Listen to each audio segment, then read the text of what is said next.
Karibu kwenye darasa huru la Academician Emmanuel Michael Nyagabona. Darasa ambalo kwa kawaida tunajifunza juu ya saikolojia, theolojia, ujasiriamali pamoja na afya. Leo tunajifunza sababu mbili. Kwa nini jamii na matatizo mengi? Sababu mbili. Kwa nini umekuwa na matatizo mengi? Pengine hapo ulipo una shida nyingi ambazo unajiuliza sababu ya kuwa na shida nyingi ni ipi? Yes, mbili tu kwa haraka. Sababu ya kwanza ni kwa sababu kuu ni kwamba unaamini shida za wengine sio za kwako. Una shida nyingi kwa sababu unaamini shida za wengine sio za kwako. Wanadamu wengi wanaishi katika mazingira ya ubinafsi. Ni hulka ya kibinadamu, ubinafsi. Unaamini kwamba shida ya mtu mwingine wewe haikuhusu. Una watoto wako unawasomesha international school, lakini watoto wa jirani yako wako pale hawaendi hata shule, wanatembea hawana hata mavazi hawana, lakini wewe hilo unaona sio shida yako, halikuhusu. Lakini nikwambie, hao watoto unaowaona leo mtaani, unaona sio shida yako, hawakuhusu. Ndio hao watakaokuja kuwa majambazi na kumpiga risasi kijana wako atakapokuwa anamiliki usafiri wake. Ndio hao watakao kuwa vibaka, watamkaba kijana wako atakapotembea usiku, aidha watamuua ama watamfanya kuwa mlemavu. Kwa hao ambao unawaona leo kwamba sio shida yako, hao ndio shida kubwa sana kesho.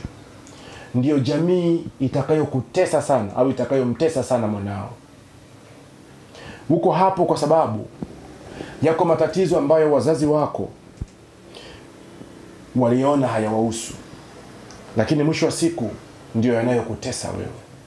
Na wewe hapo ulipo umekuwa uko na watoto, lakini unaona matatizo ya jirani yako hayakuhusu.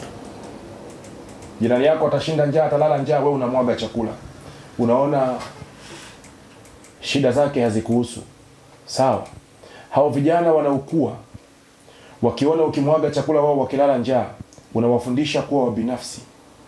Siku wakigeuka wakakamata panga wakaja kukata mkono wakakunyang'anya hiyo pochi yako, ukiwa unatembea umening'iniza simu, umening'iniza pochi yako, wakakukata mkono, usishangae. Ni kwa sababu uliona tatizo na ukaamini sio lako. Wakati corona inaanza China, dunia iliamini corona ni tatizo la China. Lakini leo angalia, wakati corona inaanza kulipuka China, dunia iliwatenga China. Yaani iliona kama tatizo la corona ni ugonjwa huko China, hauihusu dunia. Lakini leo dunia nzima inalia na corona. Laiti wakati umelipuka China, dunia nzima ingelichukua hatua za kuisaidia China, leo dunia isingelia. Lakini tatizo unaloliona kwa jirani yako, kesho linakuja kwako. Nyumba ya jirani yako ikiungua, ndugu yangu, beba ndoo kazime. Hauzimi kwa faida ya jirani yako, unazima kwa faida yako, kwa sababu ikimaliza kuungua kwa jirani, itakayofuata ni ya kwako. Siku zote watu wengi wamekuwa wanaona shida ambazo zinawakuta watu wengine wao haziwahusu. Upo kazini, mfanyakazi mwenzio ananyanyaswa na bosi, na unaona sio kazi yako, sio shida yako. Ujue akifukuzwa kazi, manyanyaso yatahamia kwako. Huko unaona haki haifanyiki, lakini umenyamaza, unafikiri sio wajibu wako. Kesho itakurudia, kwa sababu kile apandacho mtu atavuna. Asikudanganye mtu, ndugu yangu. Mungu hadhihakiwi. Kile upandacho ndicho utakachovuna. Unapanda nini? Huwa ninaiambia, hata mara nyingi nasema, tunao watoto, tunawaita watoto wa mtaani, lakini uhalisia ni watoto wetu, maana mtaa hauzai watoto. Tunavyo vituo vya watoto yatima ambavyo tumewekeza nguvu kwenye kupata misaada kutoka nje. Yaani vituo vya watoto yatima vinasaidiwa na watu kutoka nje. Lakini ukumbuke, yule mtoto aliyeko pale kwenye kituo, kwenye akili yake anaamini pengine baba yake ni moja kati ya watu matajiri ambao wamekimbia majukumu. Lakini hao watoto wanasaidiwa na watu kutoka nje. Mtoto ana rafiki mzungu Ulaya, ndiye anamtumia nguo, ndiye anamvisha, ndiye anajua anakula nini. Akiugua anapigiwa simu, mzungu anatuma hela. Lakini mwisho wa siku huyu mtoto anasoma, lakini tunataka huyu mtoto aje awe mzalendo, ajali taifa. Tunachimba makaburi yatakayotuzika sisi wenyewe na hatuoni. Huyu mtoto akija kulipa fadhila kwa mzungu, akampa mikataba, akachimba madini bure, tunalaumu nini?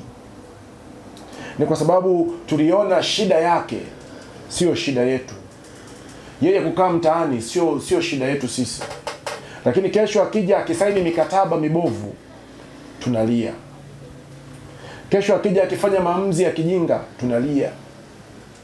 Ni kwa sababu shida ya mwingine inakuhusu. Duniani hatukuumbwa kukusanya, bali tumeumbwa kutoa. Kadri unavyokusanya vingi, ndivyo unavyozidi kuwa mhitaji. Yaani kifupi ni kwamba kadri unavyozidi kupokea na kukusanya mali, kusanya vitu, kujikusanyia, kujilimbikizia wewe, ndivyo unavyozidi kuwa mhitaji. Wote wanaohitaji ni wale ambao hawajaridhika na vile ambavyo wanavyo.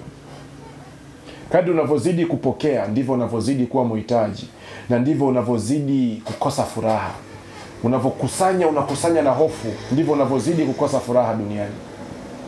Kadri unavyotoa, unavyoachilia kwa wengine, ndivyo unavyozidi kuridhika, unavyozidi kutosheka.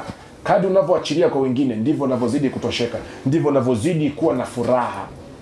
Fikiria tu, siku ulipotumia pesa yako kumsaidia kuokoa maisha ya mtu mwingine, na siku ulipotumia pesa kujinunulia simu au nguo mpya, ni siku gani ulipata furaha? Ukifanya tathmini vizuri, utagundua kwamba ile siku ulipotumia pesa yako kumsaidia mtu aliyekuwa na shida kubwa, ulipookoa maisha ya mtu, ndipo siku ulipojisikia amani sana. Siku ulipotumia pesa yako kumlisha maskini, ulipotumia pesa yako kufanya sherehe, pengine ukaalika wale watoto wa mtaani ukala nao, au ulipompa chakula mtoto wa mtaani, ndio siku ulijisikia amani sana na furaha, kuliko siku uliponunua simu au ulipotumia pesa yako kujinunulia mavazi ya anasa. Kwa sababu kadri unavyozidi kumiliki vitu, ndivyo unavyozidi kuwa mhitaji. Na kadri unavyotoa, unavyoachilia, ndivyo unavyozidi kuridhika. Kufanikiwa sio kumiliki vitu, sio kupata. Kufanikiwa ni kukamilisha jukumu ambalo Mungu amekuumba ulifanye. Uko na shida nyingi kwa sababu shida za wengine sio za kwako. Kwa sababu umewekeza nguvu kukusanya kuliko kuachilia. Umekuwa mbinafsi sana. Hiyo ya kwanza. Sababu ya pili, uko na shida nyingi kwa sababu tangu utoto wako, tangu ukiwa mdogo, wazazi waliwekeza nguvu kukulea wewe. Wazazi walihamisha focus kwako. Yaani hata leo wanandoa wengi tu wapo kwenye ndoa, wakishapata mtoto, focus yao inahamia kwa watoto. Hiyo ni chanzo cha matatizo mengi kwenye jamii. Ukweli ni kwamba ukitaka kuonyesha kuwa unampenda mtoto, mpende baba yake, mpende mama yake. Kwa sababu mtoto ni 50% baba, 50% mama. Sasa kama unampenda mtoto na humpendi baba, wewe ni muongo. Kwa sababu yule mtoto 50% ni baba yake. Kwa hiyo ukitaka kuonyesha kuwa unampenda mtoto, mpende mama.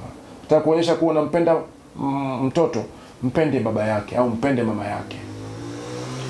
Wanandoa, tengeni muda mwingi uwe wa kwa ajili yenu wenyewe. Usifikiri kwamba eti mtoto ataona humpendi. Ukimpenda mzazi, ukimpenda mama yake au baba yake, mtoto anatafsiri upendo kile anachokiona kwenu. Sasa uko na shida nyingi kwa sababu tangu ukiwa mdogo wazazi walikosa muda na wao, wakafocus sana kwako. Wazazi ambao wamehamisha focus kwa watoto wana maisha mafupi. Kwa sababu watoto wanapoondoka, kwa sababu umeacha kufocus kwenu, mmefocus kwa wapita njia. Yaani baba na mama mmeacha kujiangalia nyie, mnafocus kwa wapita njia. Watoto ni wapita njia. mtakaa nao miaka 10, miaka 20, ataolewa, atakwenda na yeye sehemu nyingine, atapata kazi, ataondoka. Sasa kama furaha yako na concentration yako yote ilikuwa kwa yule mtoto, akiondoka utabaki unaumwa, utabaki na msongo wa mawazo, depression. Wazazi wengi wamepata pressure kwa sababu watoto wameondoka. Watoto unaowekeza kwao wanaweza hata wasikujue, wanaweza wasiwekeze kwako, wasirudishe fadhila. Sasa kama uliwekeza kila kitu, hisia zako, mali zako, muda wako kwao, halafu wameondoka, unabaki na msongo wa mawazo, unabaki unaumwa. Na mtoto ambaye umemlea kupitiliza, yani ulifocus attention yote kwake, mtoto huyo unamharibu. Unamharibu kwa sababu unamjenga kuwa mbinafsi kuliko kawaida. Katika maisha mwanadamu hutafuta kile ambacho hana. Huyu mtoto amekaa na wazazi muda wote, maana yake amekaa karibu na watu sana. Kwa anapokwenda nje, anakwenda kutafuta kukaa mbali na watu kwa sababu ndio kitu ambacho hana, haja experience sana. Kwa anakuwa mbinafsi sana. Ndio mtoto ambaye siku zote anajipendelea yeye tu, kila kitu ni yeye, kwa sababu alikuwa anaona wazazi kila kitu ni yeye. Lakini pia wazazi, hii approach ya kulea watoto, wewe una matatizo mengi hapo ulipo kwa sababu wazazi, wewe ndio ulikuwa focus. Umelelewa na mama, umelelewa na baba, wewe ndio ulikuwa focus.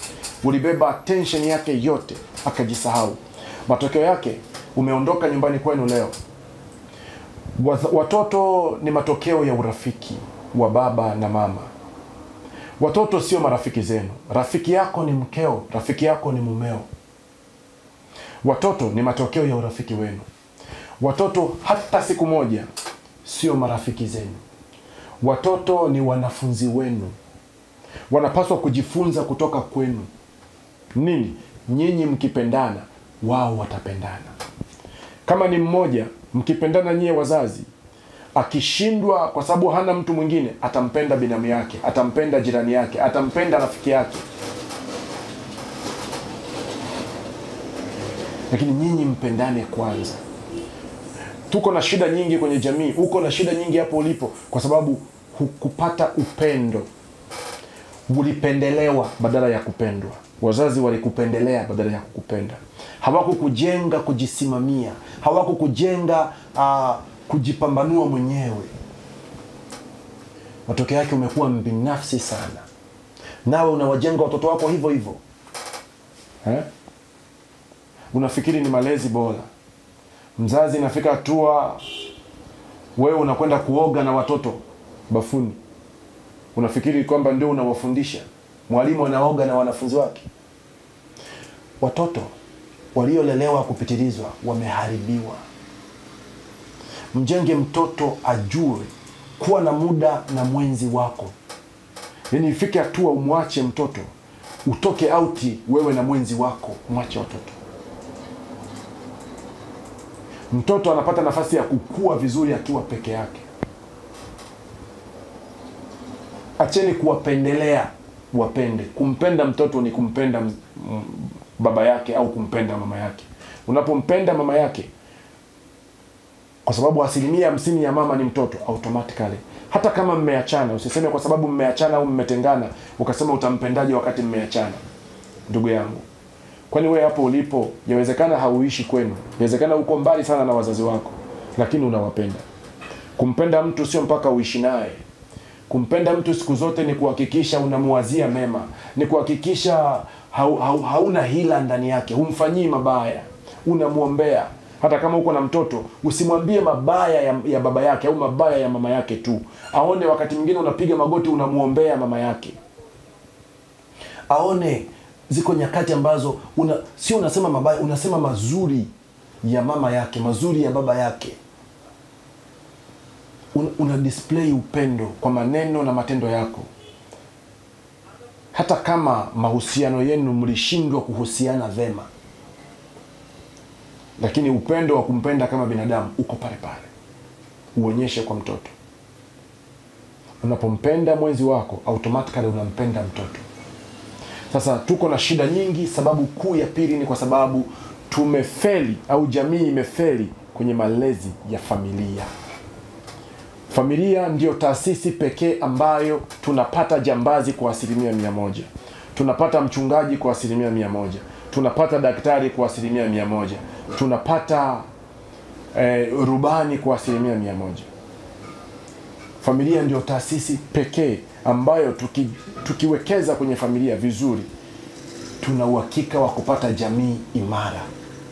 Sasa unapofeli, wazazi wanapofeli kwenye kulea familia, ndio chanzo cha matatizo mengi kwenye jamii. Wewe hapo ulipo ni kwamba umeanguka, lakini huoni ulipojikwaa. Walipojikwaa ni kule kwenye malezi yako. Malezi yako ndio yamekutengeneza hivyo ulivyo. Huna maamuzi, huwezi kuhusiana vizuri na watu. Wewe ni mbinafsi, unahisi unahitaji kupendwa, unahisi unahitaji sifa. Kuna watu wana attention disorder, anataka muda wote aonekane. Ni kwa sababu kule kwenye malezi. Na bahati mbaya na wewe unawalea watoto wako hivyo hivyo kama ulivyolelewa. Mfundishe mtoto njia impasayo, naye hata isahau hata uzeeni kwake. Kwa leo tukomee hapa tu, sababu 2 za haraka.